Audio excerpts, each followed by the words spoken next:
A letter to men. To every man listening, this world owes you more than it will ever admit. The same another problem. But who dug the first well? Who built the first shelter with bare hands and blistered fingers? Who carved cities out of forests, laid roads through mountains, and tamed rivers into dams? It was you, men like you, forgotten but not worthless.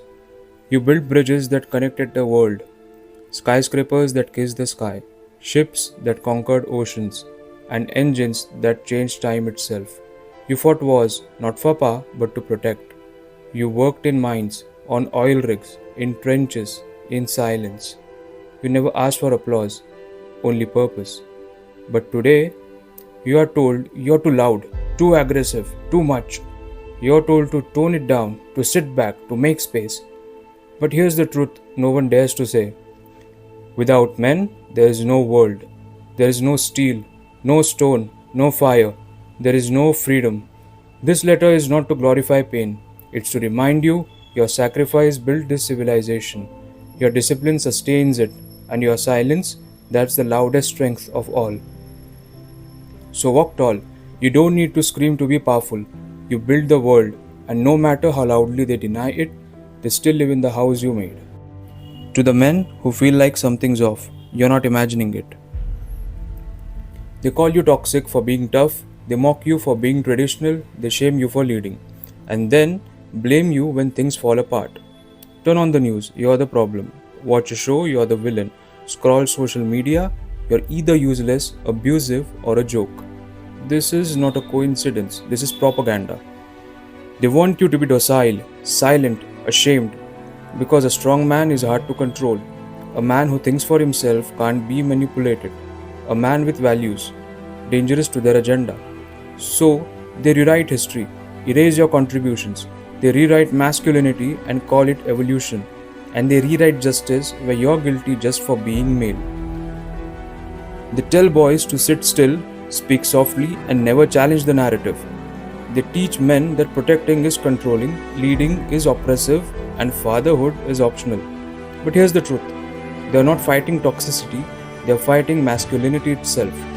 And they fear what they cannot control discipline, strength, resolve. This isn't just about you, it's about every boy growing up confused, ashamed, and disconnected from what he's meant to be. So stand tall, protect your mind, train your body, guard your soul. Because this war isn't fought with bullets, it's fought with lies. And the only thing more dangerous than propaganda, it is a man who sees through it. To the Indian man listening to this, you're living in a country where the law protects everyone except you. In the name of protection, we created laws. But today, many of those laws are used not for justice but for revenge.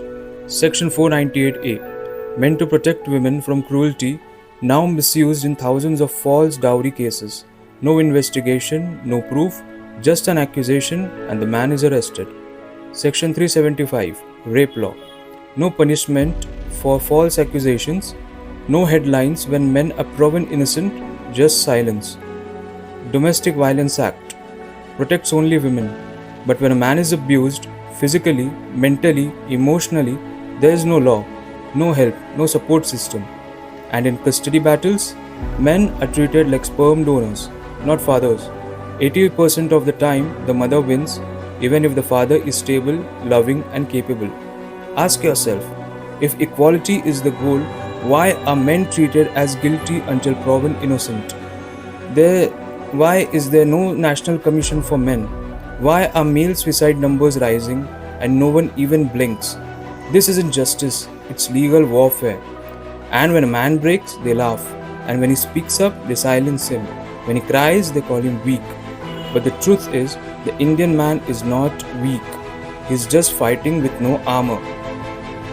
This isn't a letter of anger, it's a warning. Protect yourself. Learn your rights. Because in this system, you're on your own. To the man who's been broken, this one is for you. You have been mocked, misunderstood, and misused. You have carried guilt that wasn't yours. You have fought battles no one saw and lost more than you'll ever admit. But this is not how your story ends, because deep inside you something still burns, a fire. a purpose, a reason. Yes, the world has tried to silence you. Yes, you were told to sit down, shut up, and stay weak. But listen closely now. Stand up, not with anger, but with clarity. Not for revenge, but for redemption. You're not broken, you're forged. Stronger than the lies, greater than the labels. You don't need validation from a world that's lost itself. You need only discipline, faith, and direction. Rise, rebuild your body, rewire your mind, reclaim your soul. Start waking up early. Start reading what sharpens you. Start training not just to look strong but to become unshakable. This is your war, and it begins with you. No one's coming to save you. But here's the truth, you were never meant to be saved. You were born to lead, to protect, to rise. So, rise, brother. Not because the world deserves it, but because you do. To all the men watching this, remember, your strength lies not just in what you build, but in how you rise after every fall. The world needs you to stand tall, own your worth, and rewrite the narrative with courage and integrity. This is your time to rise, reclaim and redefine what it truly means to be a man. Stay strong, stay proud, and keep moving forward.